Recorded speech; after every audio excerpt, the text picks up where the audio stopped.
Students, आज हम worksheet करेंगे क्लास 10 की जो आपकी डायरेक्टरेट ऑफ एजुकेशन से आई है। ठीक है, जिसकी डेट आप देख सकते हैं यहाँ पे 11 अगस्त 2020 है।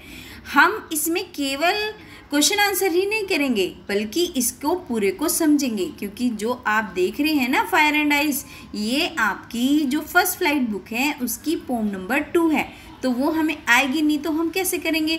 चलिए पढ़ते हैं कि क्या है इस वर्कशीट में। On August 1945, an estimated 1,46,000 people were killed in Hiroshima bomb blast.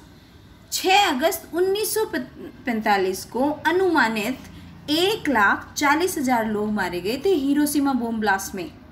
Approximately लगभग 39,000 पीपल वर इफेक्टेड। लगभग 39,000 लोग इससे प्रभावित हुए थे।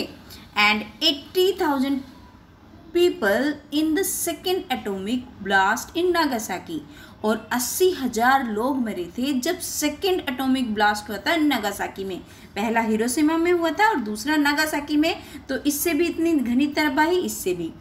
जापान में हुआ था जो नागासाकी, जापान में, दोनों ही जापान में हुए थे। It wiped out almost 90% of Japan population, और इसने लगभग जापान की 90% जो आबादी थी उसका सफाया कर दिया था। वाइप्ड आउट होता है सफाया करना। Since then, this day is observed as Hiroshima Day all over the world, और तब से ये हिरोशिमा डे के नाम से मनाया जाता है पूरे विश्व में। War causes a lot of destruction. जो युद्ध होते हैं किसका कारण होते हैं? तबाही का। डिस्ट्रक्शन होती है तबाही, विनाश, नष्ट। And may even cause the world to end, और कई बार तो ये क्या होते हैं, संसार का अंत तक कर देते हैं। If we do not stop destructive activities, अगर हम अपनी विनाशकारी गतिविधियों को नहीं रोकेंगे तो ये क्या संसार को भी ख़त्म कर सकते हैं। A similar idea is reflected in the poem Fire and Ice by Robert Frost. It shows a deep concern. और कुछ इसी तरीके का, सिमिलर मतलब समान, इसी तरीके का एक विचार फायर एंड आइस जो पोएम है रॉबर्ट फ्रॉस्ट की, उसमें आपको देखने को मिलेगा, जिसमें गहन चिंता दिखाता है। While you read the poem given below, notice how the poet uses words like and, fire, Paris, hate, और जब आप पोएम को पढ़ेंगे ना तो आप नोटिस करना कि किस तरीके से जो पोएट है उन्होंने इन सब वर्ड्स का यूज़ किया है, और ये सारे वर्ड्स सजेस्ट करते हैं डिस्ट्रक्शन और एंड को, मतलब तबाही और अंत को। Also note how the poet uses some words repeatedly, और ये भी देखना कि पोएट ने बार बार भी कुछ वर्ड को यूज़ करा है, जैसे सम से। इस तरीके से मैं आपको बताऊंगी जब पोम पढ़ेंगे। To give a musical effect, इसको एक म्यूजिकल इफेक्ट देने के लिए पोएट ने राइमिंग वर्ड्स का यूज़ करा है। कुछ साउंड भी दी गई हैं, जैसे कि फेवर, फायर। ठीक है, इस तरीके का यूज़ करा है रॉबर्ट फ्रॉस्ट ने अपनी पोएम में। तो ये पोम है रॉबर्ट फ्रॉस्ट की। अगर आप इसको समझ लेंगे ना तो क्वेश्चन आंसर मुझे बताने की ज़रूरत ही नहीं है, आप खुद ही कर लेंगे, लेकिन फिर भी हम डिस्कस करेंगे। Some say the world will end in the fire, some say in the ice. कुछ लोग कहते हैं जो ये संसार है किससे ख़त्म होगा? फायर से ख़त्म होगा।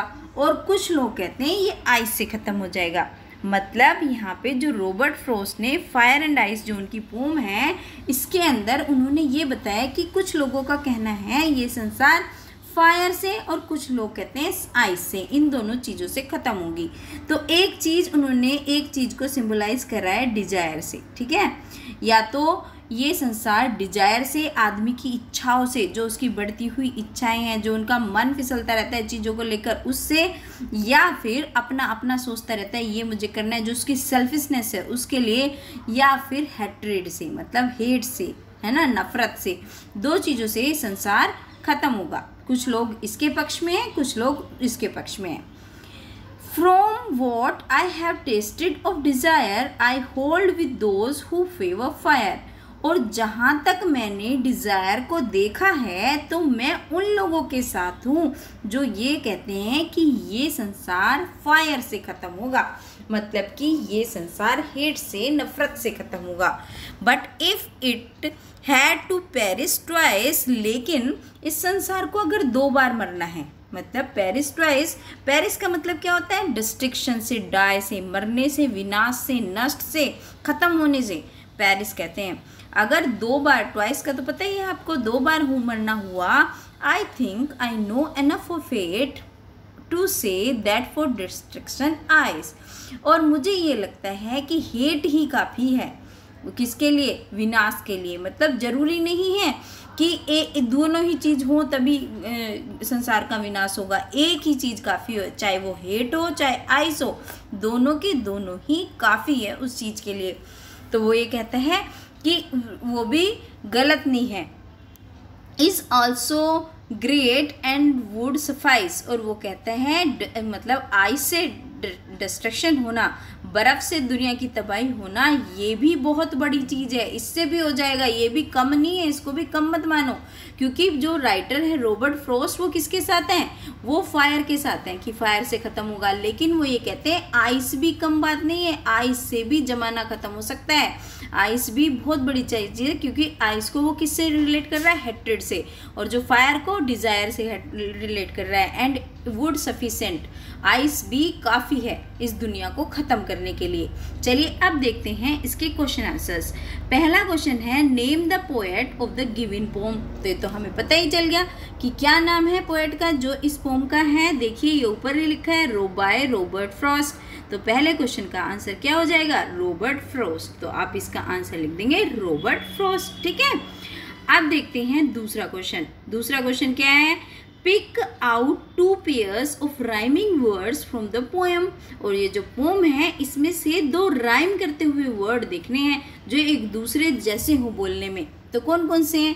फायर, डिज़ायर एक जैसे है ना, जो लास्ट में एक सा, जैसे फायर, डिज़ायर, हायर, सफायर, इस तरीके का कोई भी वर्ड है तो एक सा है। तो फायर और डिज़ायर मैच कर रहे हैं, आइस और ट्वाइस मैच कर रहे हैं, और हेट और ग्रेट मैच कर रहे हैं। तो सेकंड क्वेश्चन का आंसर आपका कुछ भी हो सकता है। इन्होंने 2 वर्ड पूछे हैं, हमें 6 पता है। चलिए अब थर्ड देखते हैं। Some in line 1 refer to anyone some human being. जो उन्होंने पहली लाइन में बोला है कि कुछ लोग ये कहते हैं, उसका मतलब क्या है? एनीवन मतलब कोई एक, या सम ह्यूमन बीइंग या कुछ लोग। तो हमें पता ही है कुछ लोग कहते हैं, सम का मतलब कुछ लोगों से ही है। तो इसका क्या आंसर है? सम ह्यूमन बीइंग, ठीक है। थर्ड का आंसर ये हो गया।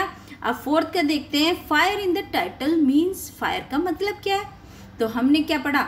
हैट्रेड या लव। तो हमें पता ही है, क्योंकि जो लव से, प्यार से तो दुनिया ख़त्म नहीं होती। तो उन्होंने हैट्रेड या डिज़ायर बोला है। तो यहाँ डिज़ायर भी आता है क्योंकि फायर का मतलब पोम में डिज़ायर से है, लेकिन वर्कशीट में हैट्रेड दिया है तो आप हैट्रेड करिए। तो इसमें आप क्या करेंगे? हैट्रेड। चलिए अब 5वीं लाइन में आई किसके लिए दिया गया है? चौथी लाइन में 5वें क्वेश्चन में दिया हुआ है कि 4th लाइन में आई किसके लिए यूज हुआ है? उसने बोला है कि मैं उन लोगों के साथ हूँ जो फायर को फेवर करते हैं। तो किसने बोला? ये बोला हमारे रॉबर्ट फ्रॉस्ट ने। तो क्वेश्चन नंबर 5 का आंसर क्या है? रॉबर्ट फ्रॉस्ट, जो हमारे पोएट हैं इस पोम के। और छठा क्वेश्चन क्या है? In favour fire the poetic device use. Fire favour में कौन सी पोएटिक डिवाइस यूज हुई है? तो जब हमारा एक ही वर्ड बार बार रिपीट हो, जैसे कि एफ 2 बार रिपीट हुआ है, तो वहाँ पे क्या होता है? एलिट्रेशन फिगर ऑफ स्पीच होता है। तो 6 क्वेश्चन का आंसर हमारा एलिट्रेशन है, ठीक है। 6 क्वेश्चन का आंसर एलिट्रेशन। अब देखिए 7 question. The word Paris means, तो हमने तो पढ़ ही लिया। पेरिस का मतलब क्या होता है? डिस्ट्रक्शन होता है, मरना होता है, डाई होता है। तो क्या हो गया? पेरिस मीन्स डिस्ट्रक्शन और डाई। ये हो गया इसका आंसर। अब देखते हैं 8th क्वेश्चन था हमारा। The word suffice mean. Suffice का मतलब क्या है? वो भी पता है। सफाइस सफिशेंट को छोटा करके दे रखा है, तो suffice means B sufficient, right. चलिए नेक्स्ट क्वेश्चन देखते हैं। नेक्स्ट क्वेश्चन है हमारा ब्रीफ में मेन आइडिया लिखिए पोएट जो बोलना चाहते हैं। तो ये हमारा मेन आइडिया है, आप इसको पढ़ सकते हैं। जो मैंने आपको बताया ना ये वही है, ठीक है। या आप इसका स्क्रीनशॉट ले लीजिए, ठीक है, आप इसका स्क्रीनशॉट ले सकते हैं। ये देखिए यहाँ तक, ठीक है, कुछ ये यहाँ पे है और कुछ ही यहाँ पे, ओके। चलिए अब 10th जो क्वेश्चन है, 10th में पूछा गया है कि मैसेज क्या है पोम का, पोम में मैसेज क्या देना चाहते हैं रॉबर्ट फ्रॉस्ट। तो मैंने वो भी लिख दिया, आपको पता ही है रॉबर्ट फ्रॉस्ट क्या कहना चाहते हैं इस पोम के थ्रू। वो कहना चाहते हैं रॉबर्ट फ्रॉस्ट की fire and ice symbolic poem है। ये पूरा का पूरा मैंने दिया है, आप इसका क्या करना, स्क्रीनशॉट ले लेना, ठीक है। ये आपका 10वीं का कोई आंसर है, ठीक है। आप इसको पढ़ लेना और इसको समझ लेना कि ये क्या है, ठीक है। ये थी हमारी आज की वर्कशीट जो हमने बड़ी ही आसानी से कर ली। और स्टूडेंट्स अगर आपको अच्छा लगा है, मेरा पढ़ाया हुआ आपको समझ आया है, आप कर पा रहे हैं इस वर्कशीट को, तो प्लीज़ चैनल को सब्सक्राइब कर दीजिए, वीडियो को लाइक कर दीजिए, अपने अच्छे से कमेंट डाल दीजिए और अपने कम से कम 50 फ्रेंड को इसको भेजिए जिससे सभी वर्कशीट का लाभ ले सकें। Thank you.